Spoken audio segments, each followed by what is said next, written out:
Welcome to the Spheres of Spirit with Nancy Myers, aka the Lady of the Light. Nancy will discuss the everyday magic and wisdom of spirit which surrounds each of us, waiting to be discovered. She will share some of her remarkable orb photos, proving that our angels, guides, loved ones in spirit, and even pets surround us and guide us in our physical world. During this episode, Nancy will discuss one of the many spheres or aspects of spirit available to us based on her orb photography. She will also share a special channeled message from her guide, Leonini, and do an oracle card reading to help guide you along your personal spiritual adventure. And now, here is your host, orb photographer, author, medium, and speaker, Nancy Myers. Hi, welcome to the show. Thank you for spending time with us today. I am your host, Nancy Myers, and I want to welcome my special guest, Elizabeth Best. Hi, Elizabeth. Hello. How are you? I'm well. Well, thank you. Welcome to the show. Elizabeth is here because we are going, we are going to talk about a side of math. Now, I've talked about numerology, I've talked about sacred geometry in my shows, but what I heard about and what Elizabeth does, I think if I'm naming this correctly, it's spiritual math. Is that correct, Elizabeth? Absolutely. Okay, so I had never heard of spiritual math, and I was fascinated by it. And so I contacted Elizabeth. I did have a session, which we'll talk about with Elizabeth, and we will share that. But before I get into this, I want to bring up the first photo, if I can, Chris. As you know, I always share a picture of one of my orbs, and this one is a special green orb, and I love what's happening in the middle of it. It's a pretty recent orb, but the quote that I attached to this was by Pythagoras, and Pythagoras said, "Numbers rule the universe." And the more I get into the meaning of numbers or how numbers can be used, the more I find this statement more profound. One of my past guests, who was a numerologist, she said, numbers were given to us by the gods.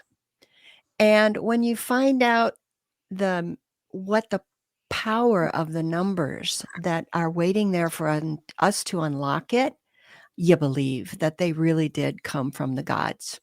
Thank you for that, Chris. So I do want to talk a little bit about Elizabeth.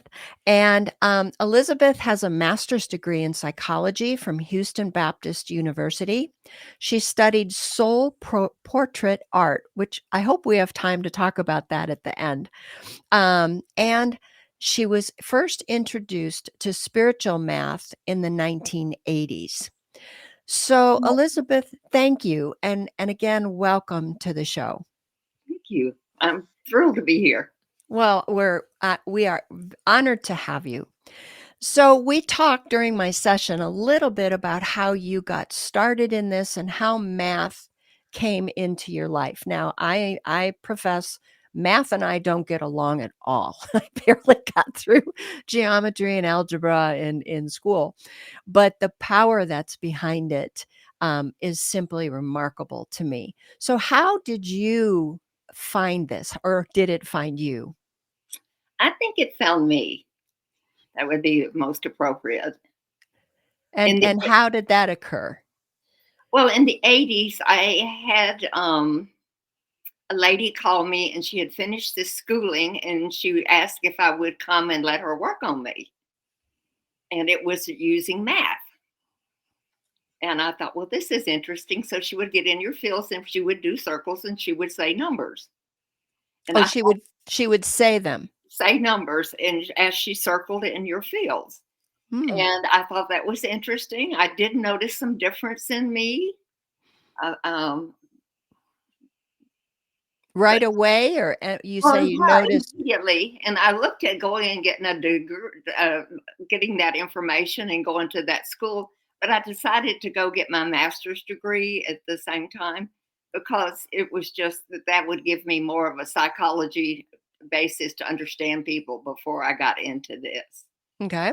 So the next encounter was when I had my store and I was being bombarded by people that didn't understand me. And I was just being like slam dunked every 5 minutes.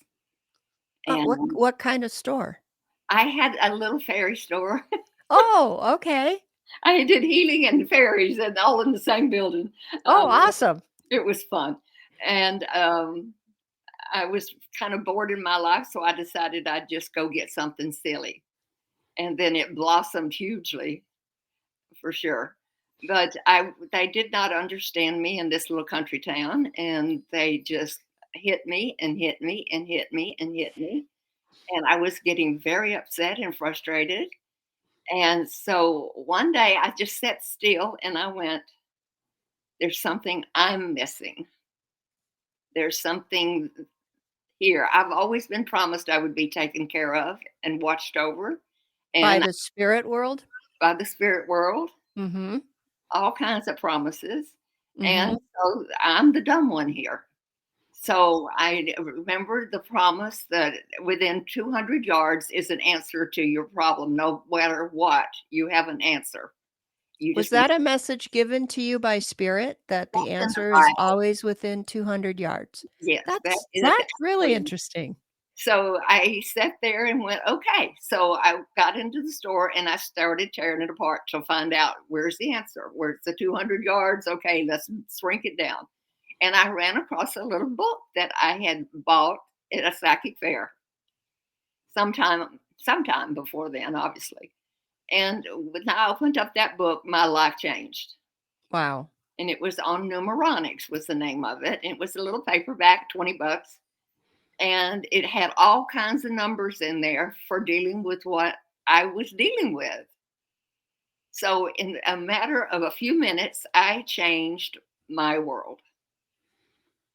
So So when you say it had numbers in it, and it was called numeronics? numeronics is the name of the book by Rick Ferguson. If you Okay. And so would you find then, was it broken down? Because I have a book I'm going to talk about later here by a Russian mathematician. Gorboy, yeah, Gorboy. Yeah. I use this And stuff all the time. oh, okay. So you're familiar with it. Yes, And what he did, well, let's talk about this now. What he did was he broke down the number sequences according to, let's say you had an ulcer or a cancer, and he'd list all the numbers. So is that what that book did? And you found what? That you were being attacked. So psychically attacked. Yes, it then when you found that in the book, it would give you a sequence of numbers. And what do you do with that sequence of I numbers? did everything. I, I put it behind pictures. I put it under little fairies. I put it in every drawer. I had it in my shoes. I had it in my bra. I had it Oh, everywhere, those numbers. so you wrote them down Mhm. and kept the sequence close to you. Did you also say it verbally? Yes. Okay. Screamed it would be more like it. And then how long did it take for you to see? You said your life changed almost instantly? Well, it did change instantly because I was no longer afraid of these psychic energies coming at me. I Mm. figured out how to neutralize them and just ground them. Ah, okay. So, yeah, just saying it just stopped them. Just saying the numbers. So I had covered my entire store. Everybody used to tease me about you couldn't open anything without numbers flying out. You know? So But this really resonated with you, right. this numbers. So then what did you do? What was the next step then? I mean, here you found this book, but there must have been more, because I know Well, there I was. used it in my healing, of course, and played with it a lot and just had a great time with it. And one day, this hobo looking thing walked in my store, and he was the most unusual. You know, he definitely looked like a reject from Walmart. Hmm.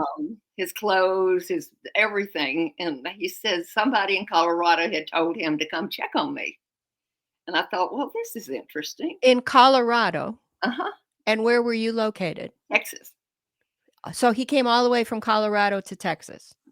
He That's on his trip through he traveled the world, but on his trip through, he stopped in Texas to meet me. And he was a little arrogant, and I told him, I said, "I'm Southern. We don't put up with that." Yeah. So why are you here? yeah. You know? And I said, "By the way, what is in that pocket you have right there?" And he goes, "Oh, nothing." I went, "No, no, no, no, no, no. A Texas girl. I am curious what's in your pocket." So he pulled out a card that had Jamandtra four square on it for illumination.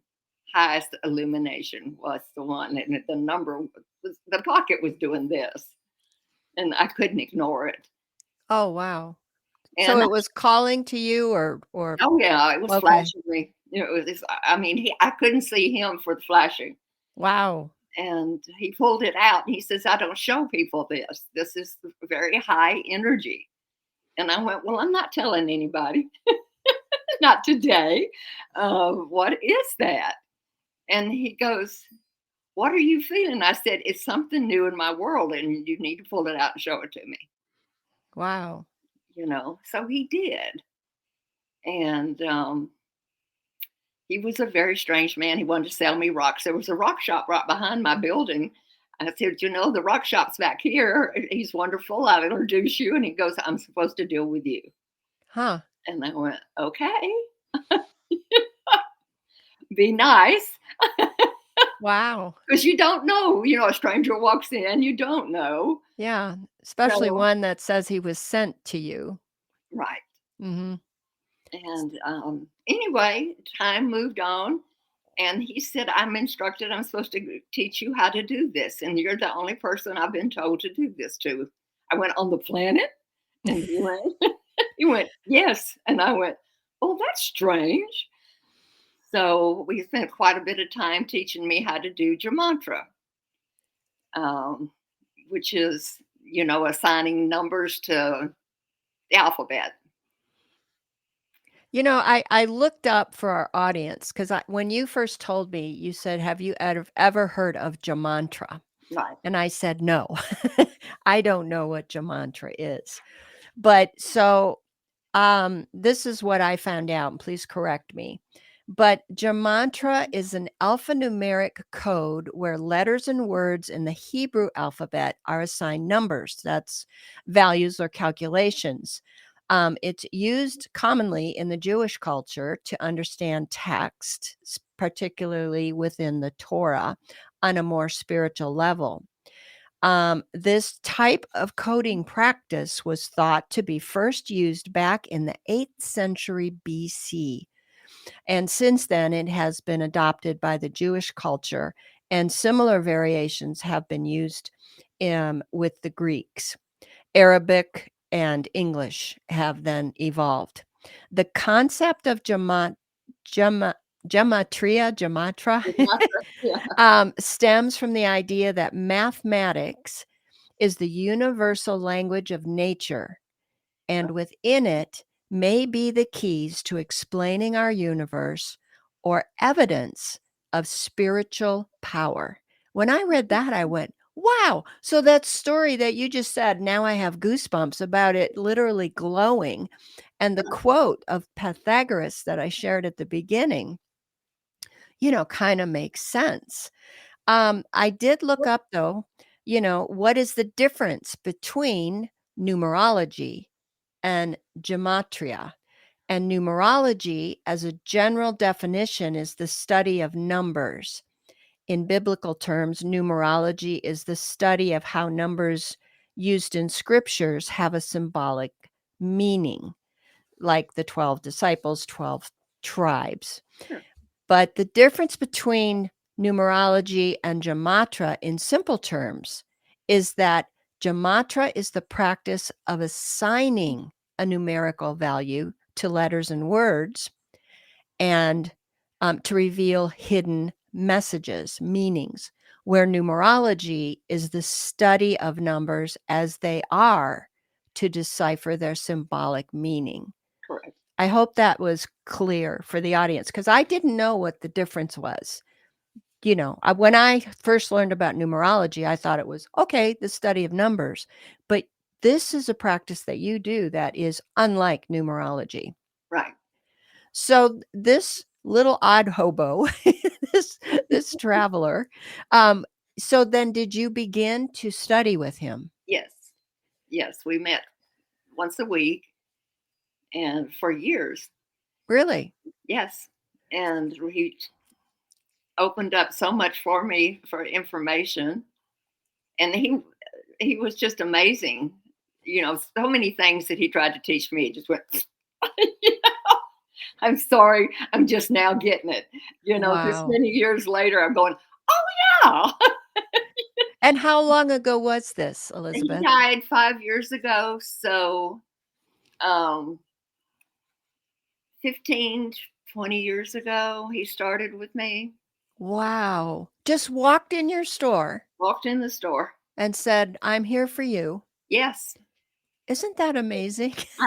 I live in a wonderful, magical world, don't you? Yeah, yeah, we Every sure do day, when yes, when do. we're open to that. Yeah. So, then studied with him obviously for years and years, but there was some other people that you studied with, yes? Yeah. Oh, yeah. Do you wanna tell us a little bit about that? Well, I studied with Rick Ferguson first. Nancy, I studied with her. Nancy Um, Adams? Adams. Yes, she passed on. And Rick Ferguson. We were in that Ascension group in Houston. Did a lot of study with Ascension. That was an amazing group in Houston. So when you say you studied with Ascension with these people, were they trying to how do you define ascension? Were you trying to reach your higher spiritual level? Was Yeah. that ascension? Through numbers. Well, numbers came later. But yeah, it was really important part of my life, that Ascension group, Uh-huh. because of the people I connected with and got to enjoy and get to know their uniqueness. I discovered Shanar Douglas there with her pictographs of Sacred Language of Light. Those are amazing. I still use those to this day. Mhm. She is now in Australia. Um, I So you studied these, and as it's my understanding, these were people that were kinda looking for a new way, a new modality of healing, yes? Right. And it sounds like they tapped into something very ancient. I don't know if they actually knew that or didn't know that. But how was it used? How would they teach you to heal then? How do you go about that? Um, well, I've known how to heal since I was a child. Oh, okay. My mother knew how to heal. Really? So it was just natural. So it was just part of it. She would go and take a nap and come up and go, I'm supposed to do this, this, and this. And the people Oh, look at almost me, like Edgar Casey. yeah, just this, and this. And okay, mama. And so it was common in my home. Uh-huh. So it wasn't unusual. Even as a kid, I would go up to somebody and go, it was so nice to see you and get to know you, and you're leaving. You're leaving, and I just wanted you to know, thank you for being in my world, and no matter how many times mother spanked me about that, I still would do it. When But you said you were leaving, were you telling them they were gonna depart from the world? yes. Oh, wow. Mhm. Wow. So I just knew, you know, and I was prompted. I was just pushed by spirit to talk to them. And mostly they just looked at me because they were elderly. I was in a small country town, very elderly people, Uh-huh. and they just listened. And I had always drawn their picture and gave it to them, because I wanted to remember them. Wow. And, So you've had this gift literally your whole life, and yes, it sounds like it was handed down it was. ancestrally. Yes, it was. Yeah. So when you learned about this Jamandtra. I'm never going to be able to say that right. Yes, you will. Okay. Did that really catapult you then into um, stepping out more and doing more kinds of healing? Or tell me how this all folded into what you were already doing. Well, Waris is the guy that taught me how to do it. He asked me, he put me through quite a bit of grueling questions about what I would do with it. And I said, the only thing I'm interested in really on this plane is healing. So if I can do this with healing, then I'm interested. If not, then go find somebody else. Because, and the more I get into it many years later, the more fascinating it becomes, because of the way you can take a person's name and move it in with whatever's going on with them and ask that be removed from them. Mm-hmm. So, and it can only apply to that one person.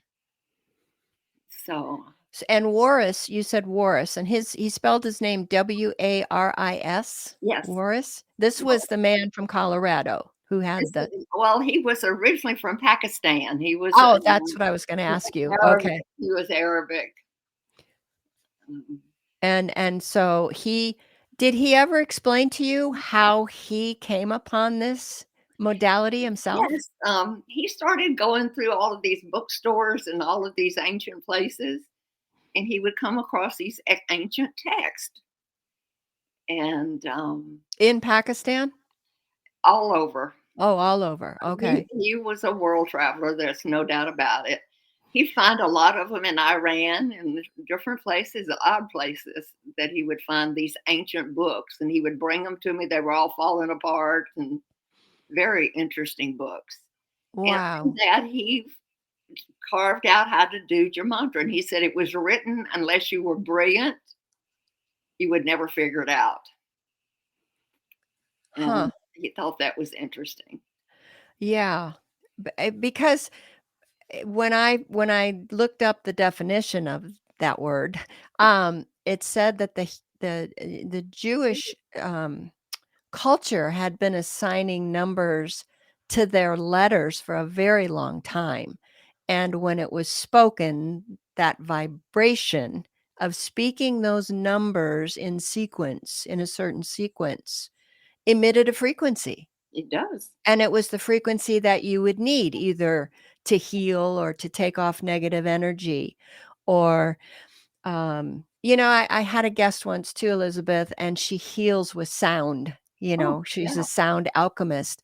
But when we speak, when we think, it's so powerful, the sound of our voice. And I was told once that in the Sophia Pistis, I think it's called,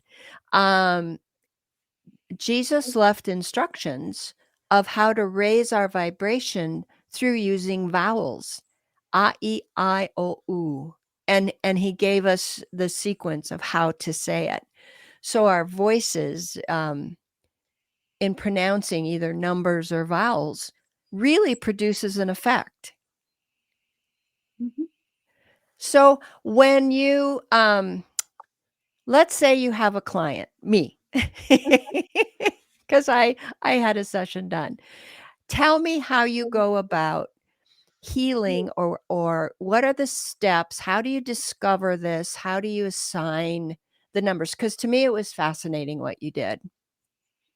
I used numbers that I had already developed with you. And I had combined them with pictographs. And so we did it like that. But what do I go? How do I approach it? Well, let's start at the beginning. How did you assign numbers to me? I sat down with your energy, and then I started asking questions. And then I would sit still and wait for them to tell me. The answer or the number? A path to go. Okay. A path that was doing it. Okay. So once I wrote that down and I went through my stuff and looked to see what would be good for that. So, but yeah, this is all spirit directed. I don't even take a step without asking spirit. Yeah, it sounds like you work very closely with your team. Yes. And so when you sat down to get my numbers, is there a certain amount, or do you just is it a range? And how do you know when to stop or when you have enough? I know, again, probably spirit goes, okay, you're done. But how Well, many numbers does that usually produce in step one? in step one, usually 3 or 4 different ways of going at it. Like with you, I started with anything negative hanging around you. And remember, I did it with Hebrew. Mm-hmm. And then I put you on a Metatron cube, remember, Mm-hmm. on top of the harmony boards, which purify all crystalline structure. And then we just moved from there. We started adding in sacred geometry, and we used selenite and shungite on Yeah. yours. Yeah. And shungite came into my life shortly after that, which was Oh, really good. What a joy. interesting. I want to talk a little bit more about the tools that you have incorporated, because you've gone beyond just the numbers, Oh, but yeah. we have to break. And so when we come back, I'd like to talk about some of the tools and the ways that you incorporate those tools. Again, it was fascinating to me. I'd never had anything done like that. So we'll be right back. OMTimes TV. The story told in Entering the Light Fantastic, Discovering Life After Life Through Orbs, is about Nancy Meyers' spiritual and emotional rising from the devastating ashes of loss caused by the sudden and unexpected passing of her son Robbie. Just like the legend of the reborn phoenix, Nancy's life purpose and focus was transformed. With the help from her son in spirit, Nancy found herself providing proof through orbs that our souls do not die with our bodies. In her second book, Encircled by the Light Fantastic, A Deeper Journey into the Light with Orbs, Nancy continues chronicling her path of gaining spiritual knowledge and expanding acceptance of what is possible, while traveling to many sacred and ancient sites around the world. She shares these experiences with you along with her photographs of remarkable spirit encounters.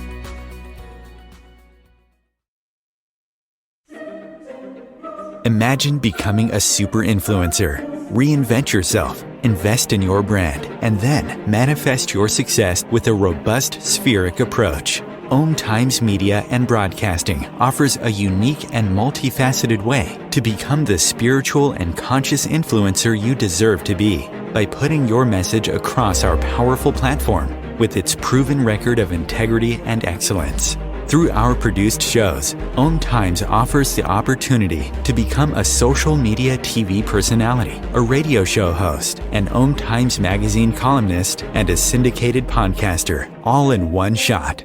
By live streaming your show on OMTimes TV and broadcasting it across the extensive OMTimes radio and TV networks, you become more than a host. You become an ambassador and a force for positive change. OMTimes. Open yourself to the possibilities. Is it time yet? It's time. Come start time for dinner.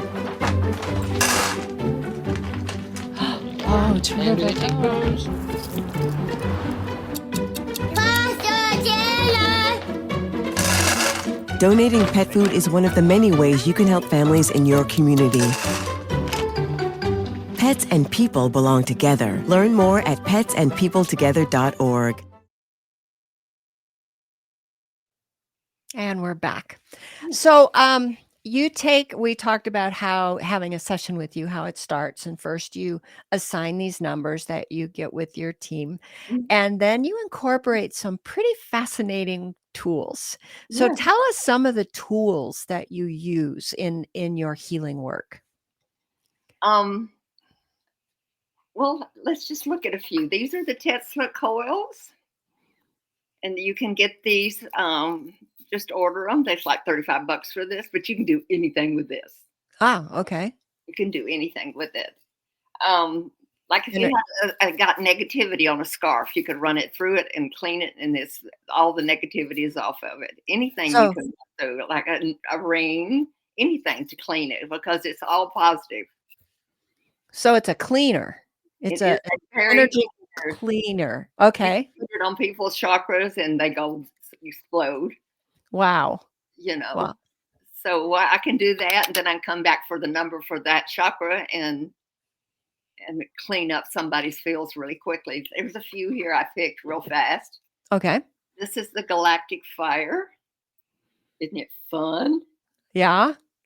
Yeah, it's amazing what this can It do. almost looks like an atom, the diagram of an Almost. atom. Yeah, it Yeah. does. I just grabbed a few. And so is that also like a energetic cleaner? This is amazing what this can do. It Okay. And you was, can use these remotely like you'd used oh on yes, me. remotely or on direct. Okay. This is another one of the fun things I play with. Isn't that pretty? It looks like the flower of life. It is the flower of life, but it's twisted metals. You Yeah. don't find it like that very often. The twisted metals is what puts a positive charge on it.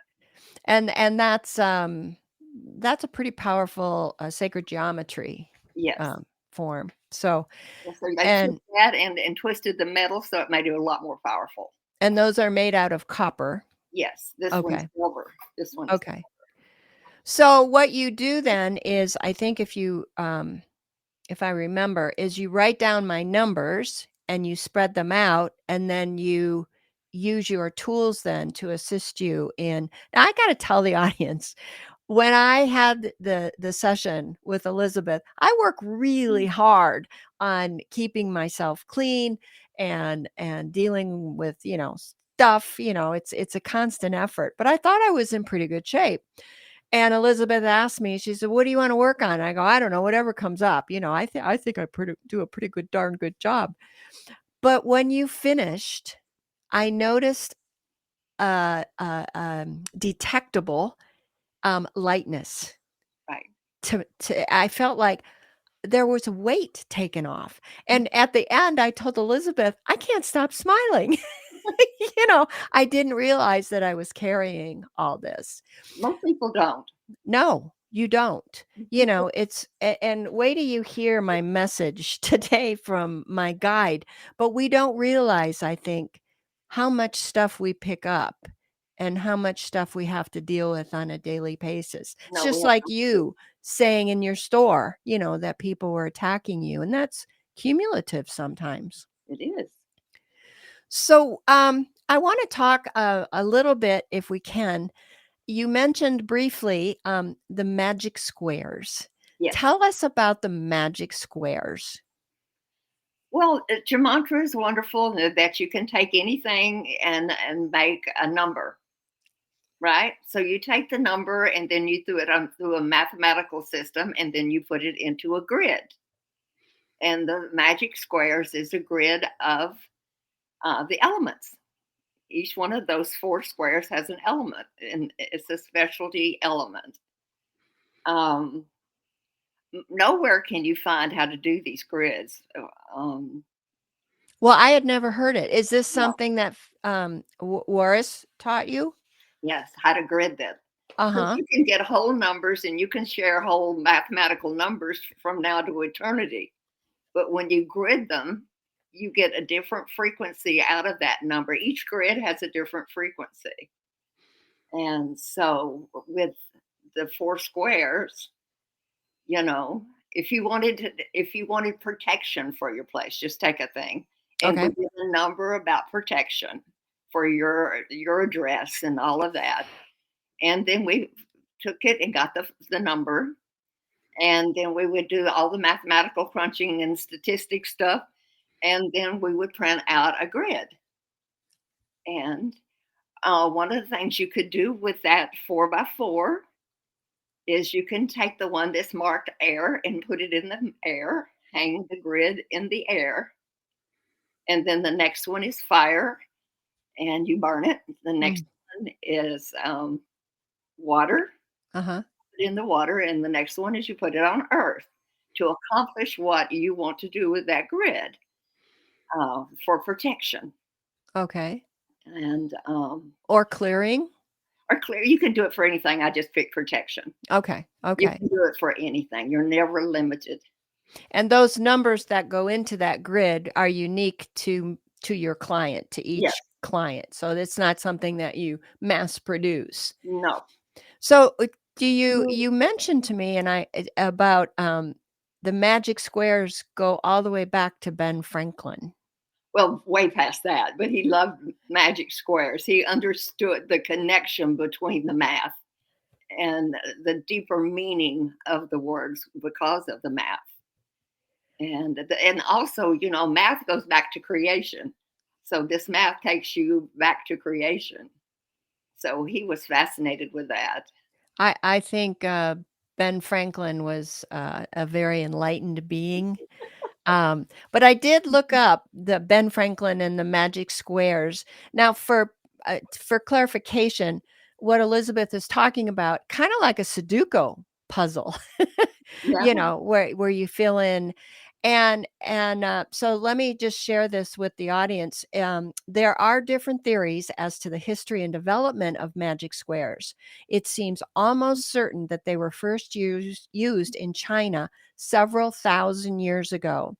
There was a story of a Chinese emperor. His name was Yu, sometime around 2000 BC, who, while walking along a river, saw a turtle, and the pattern on the turtle's back inspired him then to do that, a magic square pattern and the numbers. It's interesting how we get our inspiration. It is. There's a fun story too, kind of similar, about how Reiki started. The guy was sitting on the mountain and this inspiration came to him. So Sure. I love these stories. But from there, the magic squares spread to India, where in India they said that these squares have magic abilities. They kind of discovered that, including the power to find missing people, ensure safe travels, cure illness, even to predict the future. That's why they're called magic squares. Right. But eventually, the use of magic squares spread elsewhere into Asia, Africa, Europe, and beyond. But it's almost like they said Ben Franklin was the one who brought it here. Well, he did. He brought Yeah. it from France. Yeah. Yeah. He And, did. and he was brilliant. I Mhm. mentioned the Sudoku. What is that? 3 numbers, 3, 6, 9, 12, whatever that is. He did a square that was 16, and they all added up to the same number, no matter which way you added it and which column. I mean, and he said he did that one day because he was bored. I said, "Are you kidding me?" But that's the power of numbers again, the magic of numbers, right? Right. And so you harness that. Well, it allows me to play with it. Harness. So I've talked a little bit about my healing that I had with you. Do you have one that you can share with the audience that just made, without using names or anything, that just you saw a remarkable difference? Um, well, yeah. Okay. Recently, I had a girl come in, huge migraines, and she's oh, in her 50s, had never married, never had children. Um, Very strong person, but really had these huge migraines, and she was in a lot of stress as well. And I just looked at her and I went, well, we're going to have to just start from the very basic and go from there. So I took my neutralizing sphere that I made and I ran it over her to neutralize as much as I could before I got busy. Because if I can get rid of a whole bunch of junk, then I don't have to work as hard. Mm-hmm. So we did that. And then I took her out to my tall pyramid generator and stood her under there and took my Orbis, which I showed you my Orbis, and cleaned off everything I could clean off of her because she had a lot of stuff hanging on her. And then I brought her in and just started scraping her down. And I did that with a lot of these tools. And how did the numbers come into this? The same way? When I got that done, I started cleaning different sections of her body, like starting with the auras. Now I have started making them repeat the numbers behind me Ah, okay. because it works faster. It goes deeper into their bodies. And so that has come along in the last year. So when I started doing the numbers, I had her repeat them right behind me because the girl was very much a victim. So I had done those 64 things of victimhood. So we had her doing all the victimhood numbers. And she looked way different when she walked off that table. In fact, she looked years younger. Wow. But yeah. And her headaches are gone? Well, she does have occasional migraines, and she is instructed to call me immediately because I'm studying this. And she was the oldest of 5 children. I was the oldest of 5 children. I understand the hell they went through. And so I give her a lot of leeway. But she's amazing. She's doing well. She keeps me informed. Oh, The good. migraines are not as bad as they were, and there's not as often as they were. So, Yeah. And that's what I tell people because when I do Reiki, I say, it's not a one and done kind right, of thing. Sometimes it takes a little bit of work. But I love that you reminded me because you gave me a number sequence to say. right, You give us homework to keep it going and to right. keep it fresh. I do want to talk about 2 things before we run out of time. First, I promised that we would talk about what is the soul portrait work that you studied. I think that's fascinating.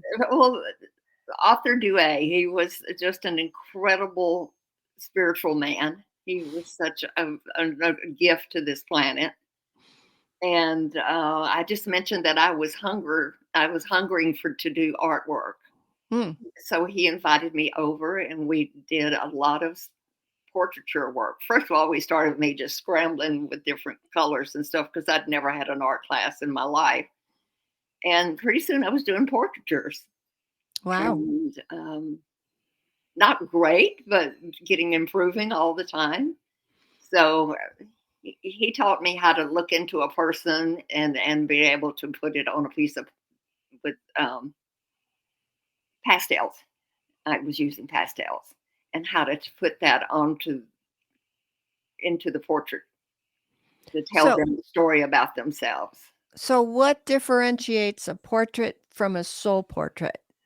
Well, a soul portrait has guides and teachers in it. It has sacred geometry in it. It has all kinds of very different things in it. Ah, okay. So So that fit right in with what you're doing, right, right. right? It did. It did. And And I had a great time studying that and played with it. Sometime he wanted me to travel with it, and it just was never going to work for me. oh, okay. Are you able to incorporate that into any of your work? Do you ever Sometimes, sometimes? like if I'm worried about somebody, I'll draw their picture, and then spirit will start talking to me about what to do with them and stuff. Okay. Okay. If I'm confused. Usually, I'm not confused. I usually know right away what to do. Yeah, you knew exactly what to do with me, and I went, "Oh, no, not really," and then I went, "Oh my god, I feel so much better." Well, we just get used to feeling not so great and thinking that's normal. That's It true. isn't. It isn't normal. Which leads me into my next thing that I wanted to touch on before I let you go. When I had my session with you, you talked about, okay, we have brain cells, but we don't think with our heart anymore. Tell me about the brain cells and the heart brain cells And the brain cells in our gut, our in our gut. abdominal Yeah. brain. Yeah, Yeah. we're not supposed to use this brain for what we use it for. It is supposed to be something where you have fun and you read and you go play in the water. And I mean, that's what this head brain is for. And the brains in your heart is for you to direct you on your path. And the one in your gut is to run your life. Mm, And to me, that makes so much sense because that's our psychic center, right? yes, it's supposed to run your life. And we do everything with our head brain. our head brain cells, and it's overusing our brain. And it just gets clogged up and confused, and we think we're confused, and it has nothing to do with what we're doing, it's how we're doing it. So does science know, do we literally have brain cells in our heart and our Oh, gut? yeah. We Yeah. do. We do. We have brain cells all over our body. These are the big groupings. Wow. So, So, when I first started on this path, people would say, well, drop down into your heart and think with your heart, and I go, I don't think with my heart, I think with my brain. right. But when you try to activate that or utilize that, boy, it is a different way of looking at things. Oh, absolutely. Much better, much healthier Yeah. way to do things. Yeah. I think it comes from a higher perspective. And then, like you said, and how many times during a meditation and you go, okay, I really don't know what it is I'm supposed to do. And people would say, well, drop down into your gut. What does your intuition say? Well, I didn't know why we were supposed to do that. It's because we literally can think with our intuition. Yes. Yes, we can. Wow. That to me, that was fascinating. Well, it is. We should understand we're a lot more complex than we think. Yeah. Yeah. We have a lot more going for us than we think as well. I agree with that. I think we have lost so much knowledge along the way, and we are now coming into an age where we're starting to ask questions because things don't add up. They just don't add up, and so we're looking for new modalities or new ways or expand upon what we know, because I think we've been limited by whomever or whatever for a very long time. We've been programmed, Mm-hmm. and we have to deprogram at this point. I would agree with that. Yeah. I would, and that's part of my message to everybody is just ask questions, just be curious, just, start looking at things with, well, is that all there is? Or could there be more to this? Expand your boundaries. And when you do, what a world that you find. No kidding. Much broader, nicer world. Yeah. So you have been doing this work for, gosh, over 30 years. Yes. And I applaud you. I thank you for your service. So if somebody wants to get a hold of you, what is the best way to schedule a service or to let you know that they would like a session with you? Email. Okay. Just send you an email. Okay. We will put your email up for you, Okay. but it's I have to ask you, it's Pishiff Pishiff. Pishiff, PISHIFFBEST at gmail.com. Where did you get that name? When I was a teeny little thing, my grandparents would say, "What is your name?" And I'd go, "Bishop." I couldn't say Elizabeth, so it stuck. Oh, okay. I brought it back after my grandparents. As a child and a young adult, I just was horrified at the name, but they consistently called me Bishop. So when they died, I missed it. So I brought it back and started using Okay. it. So yeah, Elizabeth was a big word. Yeah, that is for a little mouth and tongue to pronounce. Elizabeth. Yeah. Yeah. So yes. So if we can bring up that last picture, Chris, this is my final picture of and this is by Ben Franklin. And he said, what science can there be more noble, more excellent, more useful for men, more admirably high and demonstrative than this of mathematics? So, and that was a very recent orb. It almost looks like the Vesica Piscis, where it combines and splits again. That's sacred geometry. So I just got that one last week. So I thought I would use that one. So thank you, Chris. So again, I think Ben Franklin was not from this world. I think he was an ascended master. One day, I will share with the audience. I sit in a channeling group, and every once in a while, someone special comes in, and I'll channel. Now, my audience knows that I channel my higher self, my higher guide, but sometimes celebrities come in, and Ben Franklin has been in twice. Oh, you are so lucky. Yeah, and his messages were profound. Maybe I'll read that on another show, but, when you listen to his words or you really study what that man was about, or what he founded and how he wrote and what he did, he was so far ahead of his time, Oh, you know, yes. just like Nikola Tesla, another hero of mine, or of course, Mr. Einstein, and there's so many, but I think these souls agreed to come in to kickstart us, Right. to do that.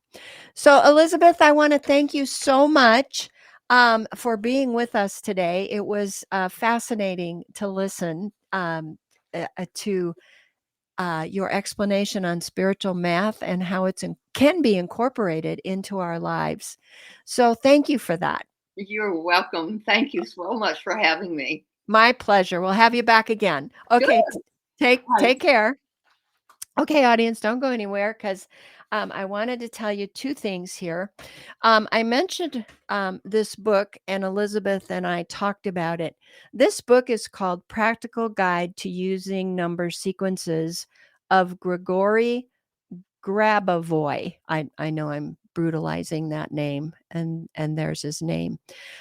He was a Russian mathematician, and he discovered this number sequences. Certain sequences can cure certain things: cancers, depression, liver disease, you name it.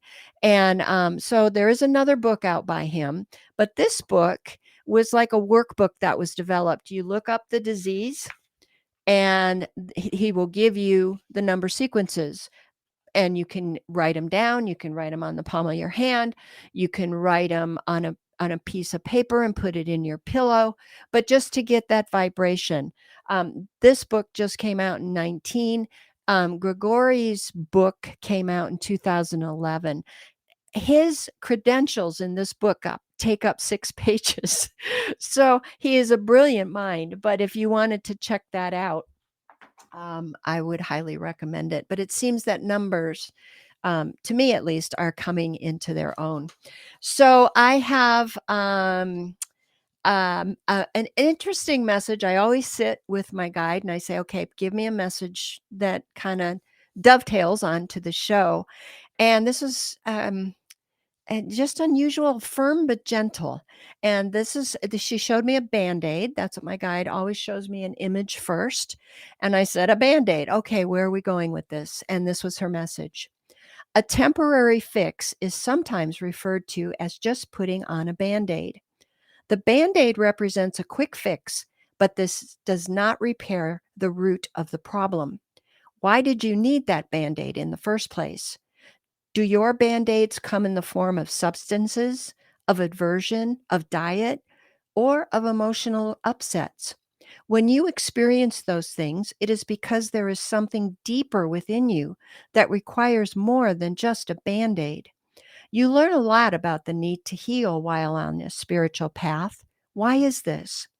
Your existence, your life is not easy. You are faced with challenges and struggles, but each is intended as a lesson and has a purpose. Putting a Band-Aid on the symbolic cuts and scrapes you gather along your journey can block you from learning those lessons. We urge you not to cover up or mask the wounds, but use the healing modalities available to all so that you are able to absorb and understand your soul's lessons. If life's wounds are not attended to, they can begin to fester under those Band-Aids. It is important for you to know that you are not being punished. You are growing. Take off those Band-Aids you have been applying to yourself and expose the wounds to the light and let the healing begin. I thought that was pretty powerful. It was a little bit long for her. She doesn't usually go on that much, but that was a pretty amazing message. Okay, so I have 1 minute to do my card readings, and I picked my standby deck, which is called Healing with the Angels. So let me shuffle these really fast with the intention that the messages will be for all. And I'm going to pick a card for you. I know I'm going to 30 seconds, huh, Chris? Okay, here I go. Okay. Focus. So watch two things. Watch where you're putting your focus. Are you focusing on the right things? Should you be focusing more on your spiritual health? Or should you be focusing more on the physical? You decide, but also don't lose focus. Don't forget why you are here. Don't forget what is important. So I thank you. You take care. I'll see you next time. Bye-bye.